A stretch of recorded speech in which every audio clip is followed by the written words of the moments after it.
Menyebut terkait produk manufaktur begitu ya, atau ekspor manufaktur yang mana ini juga Ya, harus ditingkatkan untuk berkontribusi positif juga terhadap PDB kita. Sebetulnya apakah memang kalau kita lihat trennya dari tahun 2000 hingga tahun 2023 lalu, angkanya memang dari produk-produk manufaktur kita ini juga kontribusinya terhadap PDB RI terus mengalami penurunan. Apakah memang Anda juga menilai pemerintah kita kurang serius dalam mengupayakan kinerja dari sektor manufaktur RI, Pak Bambang?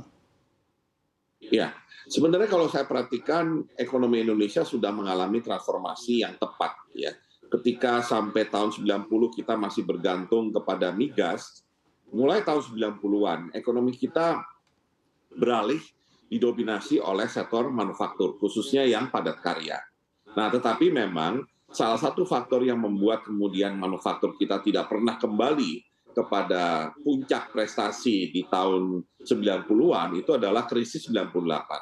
Krisis 98 ini memang krisis yang sangat memukul perekonomian Indonesia, bahkan bisa membuat berbagai sektor itu istilahnya kolaps. Salah satunya yang terganggu cukup signifikan adalah manufaktur.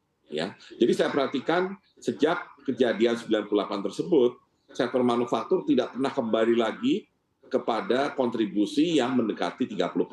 Ya. Syarat yang diharapkan kalau kita ingin jadi negara maju. Karena contohnya misalkan Korea Selatan itu berhasil mencapai rasio kontribusi dari manufaktur terhadap GDP 30% tahun 90-an tersebut, sehingga mereka memang bisa cepat sekali untuk menjadi negara maju.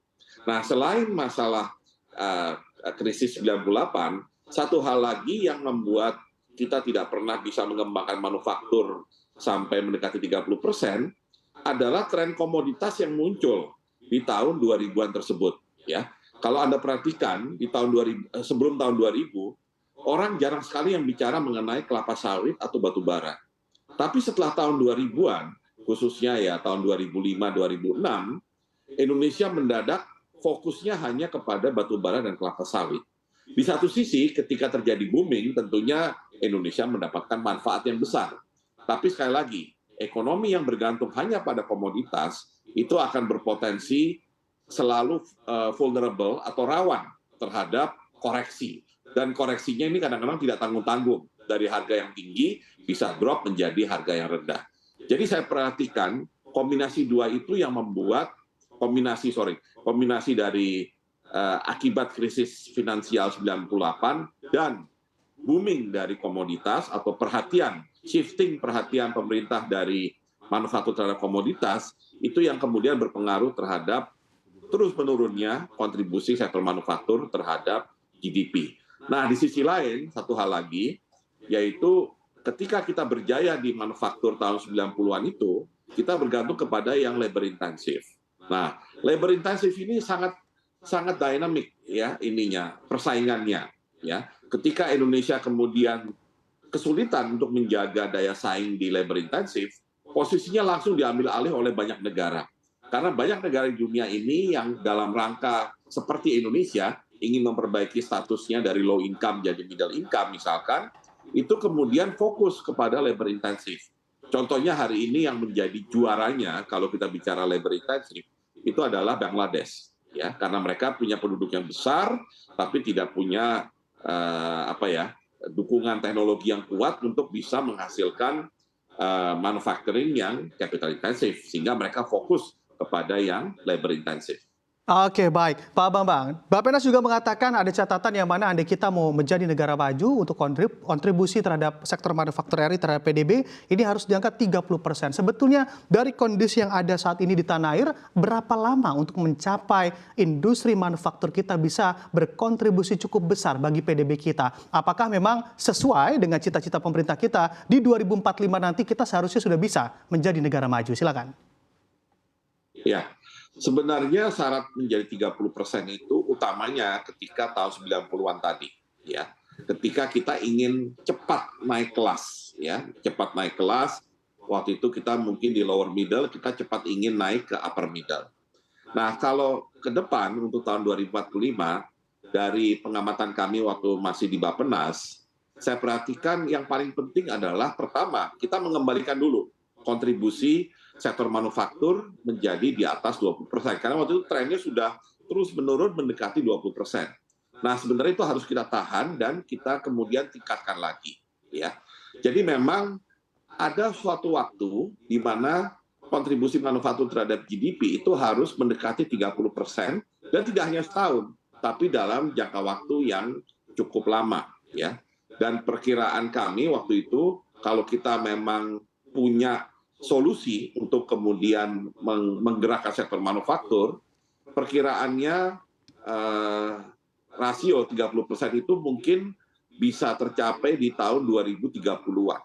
Ya, jadi kita sekarang tugasnya dari 18%, bagaimana caranya supaya tahun 2030 itu sudah di atas 25%. Nah, di atas 25% barulah kita berpikir bagaimana mendekati 30%. Karena tidak mudah juga, ya. Tidak mudahnya karena beberapa hal, ya. Pertama tadi masih ada istilahnya godaan dari komoditas, karena bagaimanapun pelaku ekonomi, pelaku bisnis akan lebih tertarik untuk mengerjakan sektor-sektor yang sifatnya lebih primer, yang tidak complicated seperti manufaktur. Ya, yang kedua juga akan bergantung kepada apakah sektor manufaktur kita bisa masuk yang namanya global supply chain.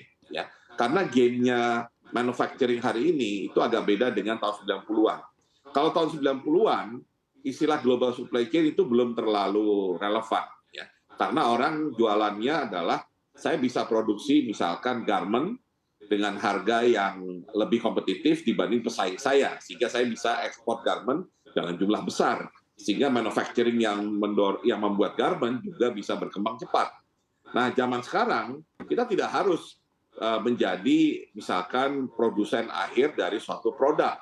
Yang penting produk manufaktur kita itu bisa masuk dalam global supply chain, misalkan kita ikut di dalam global supply chain untuk bikin HP, ya, bikin ponsel.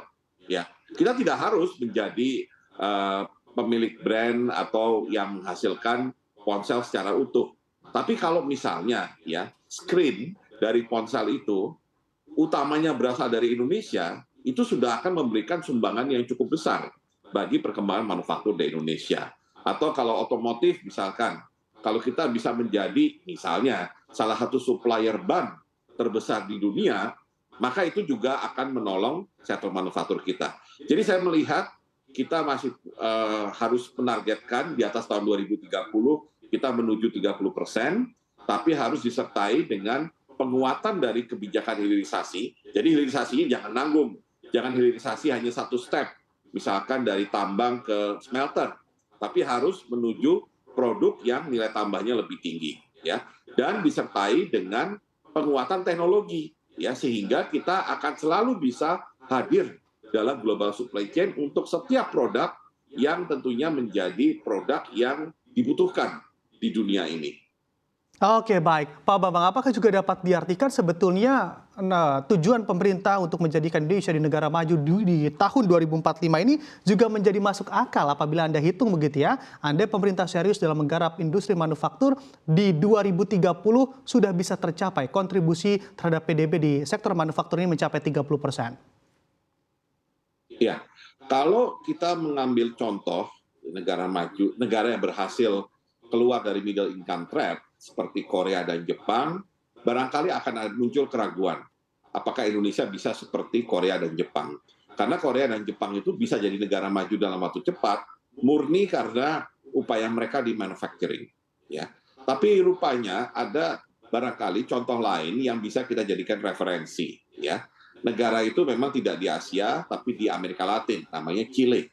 Ya, Chile hari ini sudah jadi negara maju, ya, paling tidak dia sudah masuk kategori high income. Dan kalau saya perhatikan struktur ekonomi Chile itu beda dengan Korea dan Jepang, di mana Chile itu punya kemiripan dengan Indonesia, yaitu dia punya komoditas dari hasil tambang yang cukup besar dan selalu menjadi andalan ekspor dia ketika belum menjadi negara maju. Produknya itu adalah koper, tembaga, ya.